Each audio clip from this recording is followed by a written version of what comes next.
Bonjour tout le monde, aujourd'hui on se retrouve pour le bilan de mes lectures de cet été et en partie juillet parce que j'avais déjà présenté certaines de mes lectures de juillet dans le bilan lecture précédent que je vous mets juste ici. Donc je vais vous présenter la suite de ces lectures-là jusqu'à en gros fin août. On commence sans plus tarder avec le tout premier dans l'ordre que j'ai lu. Il s'agit du tome 1 du Secret des Dévriles qui s'intitule Fille d'Irlande, qui est écrit par Santa Montefiore aux éditions Verso. C'est un roman historique qui se déroule en Irlande au début du XXe siècle. On va suivre en fait la famille des Dévriles, qui est une famille de nobles anglo-irlandais. Ce qui est assez délicat puisque à cette époque-là, il y a un conflit sans nom en Irlande, vous le savez, entre les catholiques ou républicains et les protestants loyalistes. Donc, au sein de ce cadre assez tendu et dangereux, on va suivre Kitty, la fille des Dévriles, qui va donc grandir. On va la voir passer de petite fille à adolescente, puis à jeune femme, et ainsi de suite. Et Kitty est une jeune fille qui, déjà dès son plus jeune âge, se démarque énormément puisque elle ne suit pas le parcours qu'elle devrait suivre normalement à l'époque, c'est-à-dire apprendre à jouer de certains instruments, être très studieuse, même si, il faut pas croire quand même, elle apprend plein de choses, notamment parce qu'elle est très proche de sa grand-mère, qui en fait a un don en commun avec elle, en fait. C'est un don qui se transmet de certaines générations en génération. Mais par exemple, sa mère Maud ne l'a pas. Mais donc Kitty, comme sa grand-mère, déjà a les mêmes cheveux roux. Et puis surtout, elle a le don de voir les morts.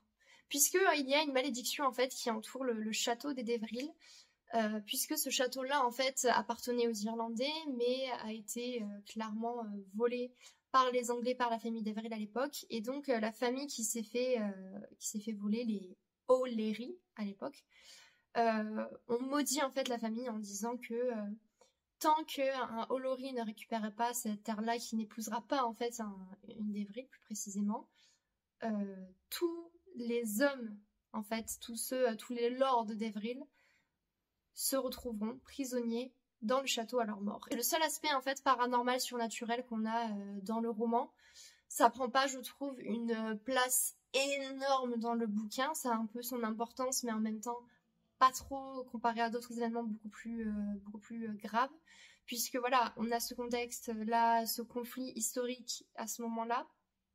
Et donc vous vous doutez bien qu'on va suivre les personnages qui évoluent au milieu de ce conflit-là, qui vont être impliqués dedans de leur propre volonté ou malgré eux. Kitty la première d'ailleurs, puisqu'elle est anglo-irlandaise, mais elle se sent surtout irlandaise plus, et vraiment beaucoup plus que anglaise, puisqu'elle a passé toute sa vie ici en fait. Donc pour elle, elle se considère comme irlandaise, mais les autres lui disent que non, elle a du sang anglais en elle, donc elle ne sera jamais entièrement irlandaise. Enfin, il y a aussi toute cette question-là, voilà, cette notion d'identité.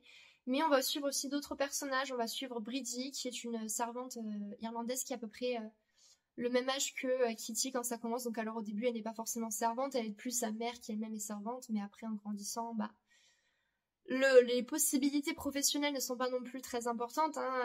Quand elle ne fait pas partie de la même classe en fait que Kitty, donc elle ne va pas pouvoir avoir de grandes aspirations malheureusement.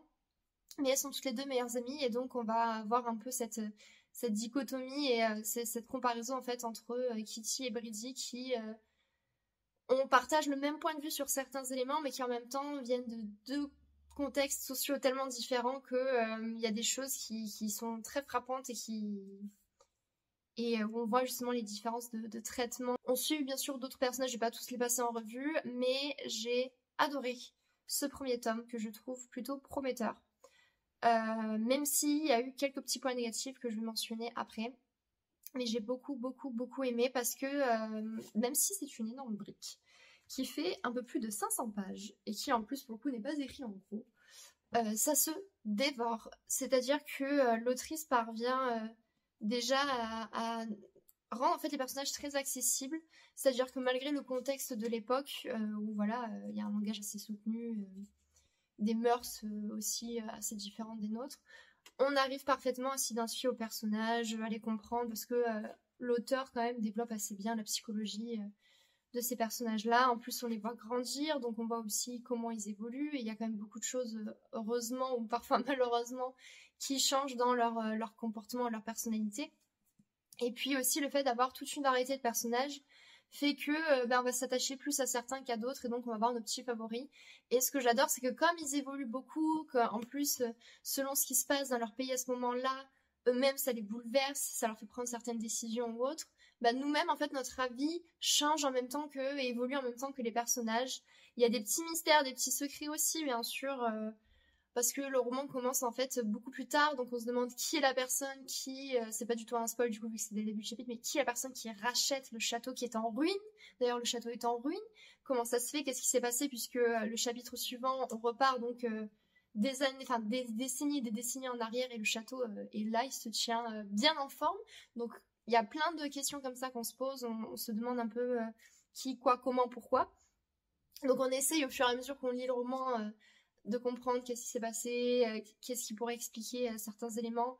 Et puis en fait, j'ai bien aimé parce que, enfin, je sais pas, j'aime bien, mais ça faisait un peu en même temps, comment dire, c'est un peu, enfin, je trouvais que ça faisait série télévisée, c'est-à-dire que vraiment on a nos petits épisodes et ensuite nos petits personnages et leurs petites aventures, des petites romances parce qu'il y a quand même des romances. Je m'attendais peut-être pas à ce qu'il y ait autant de romances d'ailleurs parce que ce soit Kitty, Bridie ou Célia, on a des histoires d'amour parce qu'on a des histoires de mariage. Donc ça, ce qui peut expliquer pourquoi il y a autant de romances, parce que à l'époque, les mariages étaient arrangés. Quand on était une jeune femme, parfois seulement 15 ans, il fallait qu'on épouse quelqu'un assez rapidement. On n'avait pas le choix. Ou parfois on pouvait l'avoir, mais c'était assez rare. Enfin bref. Donc forcément, il y a de la romance, mais c'est vrai que c'est quand même pas mal développé. Ça m'a pas dérangé à titre personnel. Un autre élément m'a dérangé, mais je le garde pour après.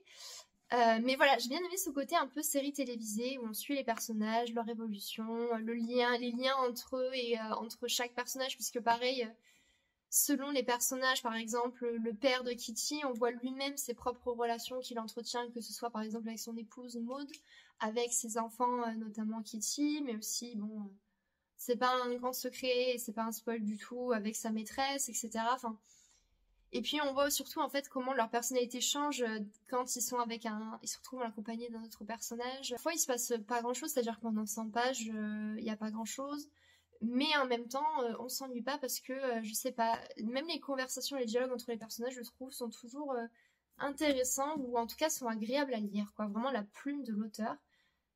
Enfin je sais pas, je la trouve très riche, c'est très agréable. Puis peut-être qu'aussi le fait d'avoir lu ce roman après l'énorme déception que j'avais lue d'une lumière dans le chaos, qui est un roman auto-édité, je sais peut-être que le choc, la différence de style et d'écriture aussi a un peu contribué à ce que j'aime autant. En revanche, il y a quelques points négatifs, c'est-à-dire que c'est un roman historique, mais justement, parfois je me suis dit à quel point c'est historique au final, dans le sens, on dirait plus limite une romance, entre guillemets, enfin du coup des romances, qu'un roman historique à proprement parler, parce que certes, on a le contexte historique qui est donné, c'est-à-dire, là on est en 1912, mais en 1912 il se passait ça en Irlande, ok, mais en fait c'est que je trouve que ça a été beaucoup beaucoup trop mis de côté, c'est-à-dire qu'au début on nous vendait un peu l'aspect historique, et puis après, non, en fait tout ce qui compte c'est ce qui arrive aux personnages et leur amourette, nanani nanana.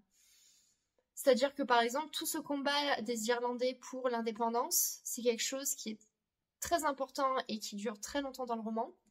C'est pas un spoil puisque ça reprend l'histoire, notre histoire à nous, à l'humanité. Ils obtiennent l'indépendance à un moment donné. Il va y avoir la République d'Irlande qui est créée. Et en fait, c'est limite donné et expliqué en 2 lignes. Et on passe à autre chose. Même les personnages, et je me dis, les personnages eux-mêmes, certains, notamment les personnages irlandais comme Jack O'Leary, en parlent tout le temps, c'est-à-dire qu'ils n'ont que ça à la bouche, l'indépendance, la République, et quand ça arrive enfin, on passe à la suite, quoi. Donc c'est ça qui m'a un peu dérangée, donc je vais voir ce que ça donne pour la suite, pour le tome 2, parce que je vais le lire dans tous les cas. Et deuxième aspect négatif, c'est certains, malheureusement, bon, les femmes à l'époque, il leur arrivait des choses pas très positives parfois, assez traumatisantes. Dans le roman, c'est ce qui se passe à 2 reprises. Et la façon dont c'est traité, je trouve que c'est un peu bâclé et que ça donne... c'est pas ça, mais je me dis, quelqu'un par exemple pardon, quelqu'un qui a vécu ça dans la vraie vie, qui lit ce roman, va peut-être se sentir insulté, parce qu'en fait, vraiment, en fait, on a l'impression que les personnages arrivent à passer à autre chose très rapidement, c'est-à-dire qu'il leur arrive ça. Alors c'est vrai qu'ils sont pas très bien au début, mais bon, ça va, ils y pensent pas forcément tous les jours non plus, et puis après ils finissent même par passer à autre chose plus ou moins. Ensuite on continue, je l'ai pas avec moi parce que je l'ai déjà revendu, donc vous vous doutez que je n'ai pas aimé. J'ai lu en VO, donc en anglais, La vie invisible d'Adi Larue, écrit par Schwab, que vous connaissez probablement parce que c'est un roman très très très connu, voire populaire, extrêmement populaire. Je m'étais dit pourquoi pas lire parce que j'avais lu Galante, je vous mets le lien là vers la vidéo, parce que j'avais adoré Galante, j'avais beaucoup aimé. Et je m'étais dit, bon bah si c'est le même style, je devrais aimer. Bref, le résumé.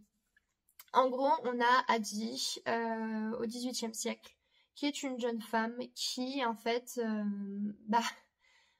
parce que c'est le contexte de l'époque, va être mariée de force à un homme qu'elle n'aime pas, dont elle ne veut pas, en fait.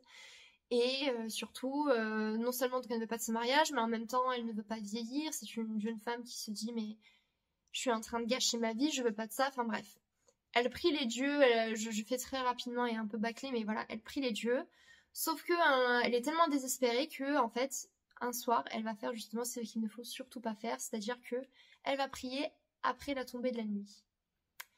Et quand on prie, en fait, après la tombée de la nuit, en tout cas, c'est ce que lui dit une femme qu'elle aime beaucoup, dont j'ai oublié le prénom déjà, mais que certains voyaient un peu comme limite une gourou, une sorcière, mais qui lui disait que après la nuit, il y a justement les dieux de l'ombre, plus ou moins, et que ceux-là, en fait, ne doivent surtout pas être appelés parce que eux, ils sont pas forcément gentils, c'est-à-dire que pour obtenir ce que tu veux, tu vas probablement devoir te sacrifier plus ou moins. En gros, c'est ça le message. Sauf que Adi le fait. Elle se retrouve donc face à un dieu de l'ombre, et ce qui va se passer, c'est que, grosso modo, il va lui offrir plus ou moins l'immortalité, c'est-à-dire que voilà, elle ne peut pas en tout cas techniquement mourir, c'est-à-dire que même si elle meurt de faim, etc., elle mourra pas, elle va ressentir par contre la douleur, ça elle ne le sait pas encore, mais quand elle va après découvrir ses pseudo-pouvoirs, elle va se rendre compte qu'en fait c'est plus une malédiction qu'autre chose qu'elle a eue. Sauf que bien sûr le prix à payer c'est son âme, c'est-à-dire que le jour où elle voudra que ça s'arrête, eh bien, son âme appartiendra à ce dieu-là. Donc elle, sur le coup, elle se dit ok, pourquoi pas, parce qu'en fait déjà elle est désespérée, et puis surtout elle se rend pas compte en fait de ce qu'il va réellement lui offrir, donc de tous ces aspects-là négatifs, et puis surtout le plus gros, le plus important, c'est qu'à partir du moment où elle détient ce pouvoir, en fait, elle n'existe plus aux yeux des autres. C'est-à-dire que déjà, son identité, son existence a disparu. Donc ses parents ne la reconnaissent pas. Toutes les personnes qu'elle a côtoyées ne la reconnaissent plus du tout.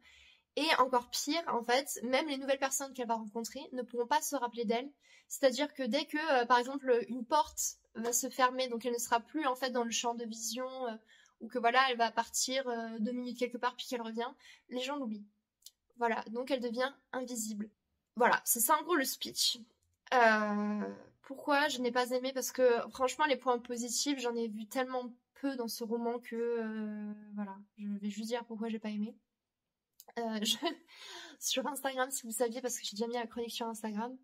C'est pour ça que je suis en train petit à petit de m'enlever de cette plateforme-là, en tout cas de m'en retirer, et je vais essayer d'être beaucoup plus active ici, parce que ici, en fait, on est quand même beaucoup plus libre de parler, de s'exprimer. C'est que sur Instagram, je me suis pris des critiques de gens, j'étais là, mais j'ai le droit de pas aimer un bouquin, c'est pas parce que j'ai pas aimé ton meilleur bouquin que, en fait, je suis en train de t'insulter toi. Après, si tu le prends personnellement, pose-toi des questions par contre, parce que c'est de la fiction, hein. Faut attention, mais bref. Ça m'a fait hurler de rire, je vous jure. Mais non, j'ai pas du tout aimé. Déjà parce que la plume de l'auteur, là, pour le coup, j'ai trouvé qu'il y avait un fossé entre Galante et ce roman-là. C'est-à-dire que dans Galante, je trouvais que c'était très poétique, sa plume. Et alors là, des gens l'ont trouvé poétique même dans La vie invisible d'Adi Larue, mais moi j'ai trouvé ça banal. Je trouvais qu'il n'y avait pas particulièrement de métaphores. Quand il y en avait, je les trouvais plates. Et puis surtout, en fait, je pense que j'ai pas trop aimé la plume de l'auteur parce que je n'ai pas été convaincue par ses personnages. C'est-à-dire que Cady ou Henri, qui devient un personnage très important par la suite, sont fades. Mais alors, vraiment fade. C'est-à-dire que Adi passe déjà les 150 premières pages à se lamenter en boucle, c'est toujours les mêmes choses qui sont dites.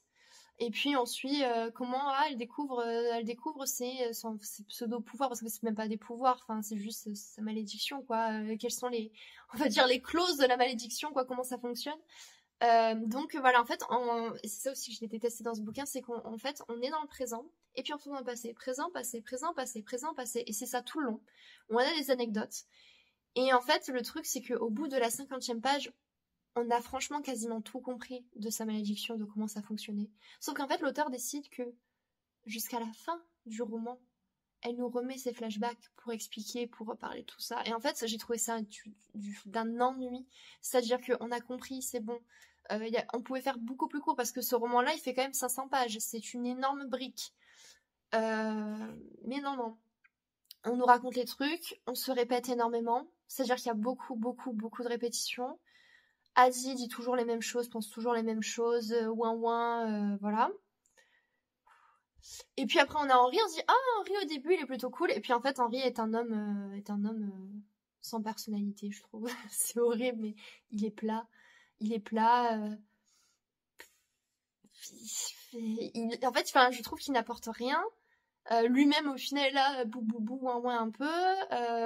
Le scénario, quand on le voit en fait très vite, on comprend et on devine le pourquoi du comment. Non, Henri pareil, il sert à rien, c'est-à-dire que même leur relation, parce qu'il va y avoir une romance, c'est pas un spoil, de toute façon on s'en doute bien quand on voit le monsieur qu'il va se passer quelque chose entre eux, même leur romance est plate. En fait, quand on voit leur vie, c'est une vie absolument banale, où on le suit lui aller au boulot, et nanan, et en fait, on se dit tout ça, ok, on aurait pu au pire faire une ellipse, ou puis même il se passe rien, c'est-à-dire je sais pas comment vous le dire, ces personnages n'ont pas de charisme, je trouve, ils n'ont aucun charisme. Et Henri, à part du coup au final limite plus ou moins suivre Adi, il sert à rien. C'est très violent ce que je dis, mais non, ça j'ai pas aimé. Le dieu, parce que le dieu il revient souvent, parce qu'il y a beaucoup de flashbacks, parce qu'en gros on a Adi qui entretient une relation un peu bizarre avec ce dieu, parce que on se demande limite si elle est pas un peu amoureuse de lui malgré elle, ou en tout cas, elle passe de je te déteste à ouh, tu me fais de l'effet, hein. Je te déteste. Bon, déjà, rien que ça, j'avais du mal, mais le dieu en lui-même, en fait, c'est censé être un monsieur, donc pas très gentil, en gros, mais et censé faire un peu peur, et en fait, il fait pas peur du tout. Je le trouve passe-partout, quoi. C'est vraiment pas comme Henri, encore il a plus de charisme que Henri, mais en même temps parce que tu sens que l'auteur donne tout, tu vois, pour qu'il soit charismatique ce monsieur. Mais en même temps, dire quasiment à chaque fois qu'on le voit qu'il a une odeur des épices, d'orange et de je ne sais quoi, pardon, mais moi c'est le genre de truc qui me fait rire et lever les yeux au ciel, je suis là, d'accord. Ça, c'est censé faire quelque chose chez les femmes qui disent ça, oui bon, alors chez certaines je sais que ça le fait, mais chez moi ça me fait juste rire, je me dis allez c'est bon, allez, next. Donc voilà, ce genre de truc-là me fait un peu rire. Pareil, ça me fait un peu rire, mais tous les personnages sont un peu bi. C'est-à-dire que Adi est bi, ou en tout cas, peut-être même pansexuel, mais en tout cas, voilà, elle aime les hommes, elle aime les femmes. Henri aussi aime les hommes et les femmes. En fait, on a un peu ce côté-là où tout le monde aime tout le monde, un peu. Bon. Ok, mais en même temps, on a l'impression que ça apporte pas grand-chose à l'histoire, ce truc-là, mais on aime bien le rappeler quand même, de temps en temps. Ah oui, aussi, Adi, parfois... bon. Ok, j'ai pas du tout aimé. Là, je me dis que si c'est pour que ces autres romans, l'auteur soit comme ça, je ne lirai pas d'autres romans de l'auteur. On continue avec un roman qui, cette fois-ci, m'a fait du bien quand même. J'ai lu le tome 2 d'Hunger Games en lecture commune avec des copines d'Instagram. Donc, c'est écrit par Susan Collins. Bon, le topo, est-ce que je dois le refaire Allez, très rapidement. Le tome 1 se termine sur Katniss et Peeta qui remportent les jeux. Ce qui n'était pas prévu, puisque normalement il peut y avoir qu'un vainqueur. Mais comme ils ont fait, en gros, plus ou moins une tentative de suicide, les organisateurs du jeu ont dit « Oh là, vous gagnez ». Le président, Monsieur Snow, est très en colère, parce que déjà, il n'y croit absolument pas à cette amourette entre Peeta et elle. Et puis, surtout, certaines personnes n'y croient pas non plus, notamment dans les districts. Et donc, il va la voir, hein, c'est le tout début du tome, et il va la menacer en lui disant... va falloir que tu arrives à me convaincre moi, va falloir que tu arrives un peu à apaiser les choses, parce que là, il y a des gens qui commencent à s'énerver, mais moi aussi, je suis très en colère, et quand je suis en colère, je peux faire du mal aux gens. Donc en gros, je vais peut-être tuer ou faire du mal, torturer les personnes que tu aimes, quoi. Donc c'est ça le début du tome 2. Sauf que, vous vous en doutez, les choses vont pas se passer comme prévu. Et puis, il va y avoir surtout, il me semble que c'est la 75e année des jeux. Et en fait, à chaque fois que, alors je sais plus comment on dit en français, mais quand on a 25, puis 50, puis 75, puis 100, etc. En fait, c'est des jeux particuliers. C'est-à-dire que là, c'est pas des jeux typiques où on a un garçon et une fille de chaque district qui va se battre. Là, non. Les jeux changent un peu. Et donc là, la carte va être tirée et sacrilège, les anciens vainqueurs vont devoir s'affronter. Donc pour chaque district, un ancien vainqueur homme et une ancienne vainqueuse, ça se dit, femme, vont devoir retourner dans l'arène. Et donc vous doutez bien que Peeta et Katniss vont être de retour dans l'arène. Le tome 2, je le préfère au tome 1 parce que je le trouve beaucoup plus abouti. C'est-à-dire que déjà, je trouve que l'auteur a une plume un peu plus sûre d'elle, on va dire. Alors, on est toujours sur un style très simple, hein. Faut pas oublier que c'est à la base écrit pour des adolescents. C'est-à-dire qu'il me semble que c'est à partir de 12 ans à peu près qu'on peut lire ce roman, donc c'est aussi pour ça que, bon, le style va pas être très littéraire. Mais en même temps, moi j'aime bien parce que ça permet vraiment de lire très rapidement déjà les chapitres, qui en plus sont pas très longs, et de vraiment très vite être plongé dans l'histoire, dans le décor, les personnages. Donc moi, ça me va très très bien. Mais c'est que je trouve que là, pour le coup, l'univers est beaucoup plus développé. Et surtout, l'auteur, en fait, se permet un peu d'enlever le focus. Alors, pas trop non plus. Enfin, je veux dire, on a quand même Katniss qui est le personnage principal. Mais elle enlève quand même beaucoup le focus sur elle. Et elle va mettre beaucoup plus en avant les personnages secondaires. Et ça, j'adore. Quand on n'a pas juste un ou deux personnages qui sont là en mode il y a que eux qui comptent, tu comprends, l'auteur qui est là, genre c'est eux qui sont importants. Genre là, non.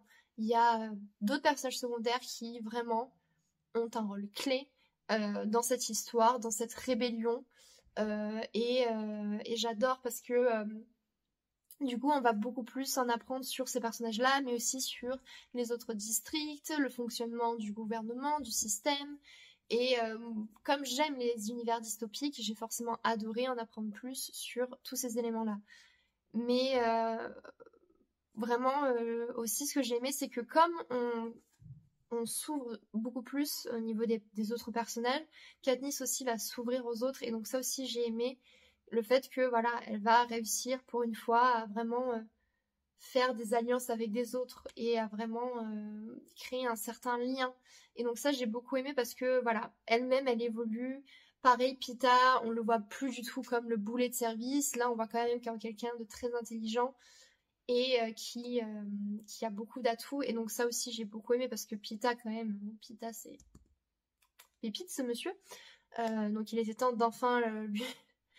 Comment dire, le mettre un peu plus en avant, en tout cas être un peu plus gentil dans ses descriptions, voilà, parce que dans le tome 1, quand même, il prend, je trouve, assez cher. Là, merci, on le met quand même un peu... Là, on le respecte un peu plus, quoi, voire même beaucoup plus. Donc ça aussi, c'est assez agréable. Mais j'ai bien aimé parce que même si, en fait, toute une partie du roman, qui en réalité, je crois, représente un peu plus de la moitié, se passe pas du tout dans les arènes, toute cette partie-là, on s'ennuie pas parce que il se passe des petites choses.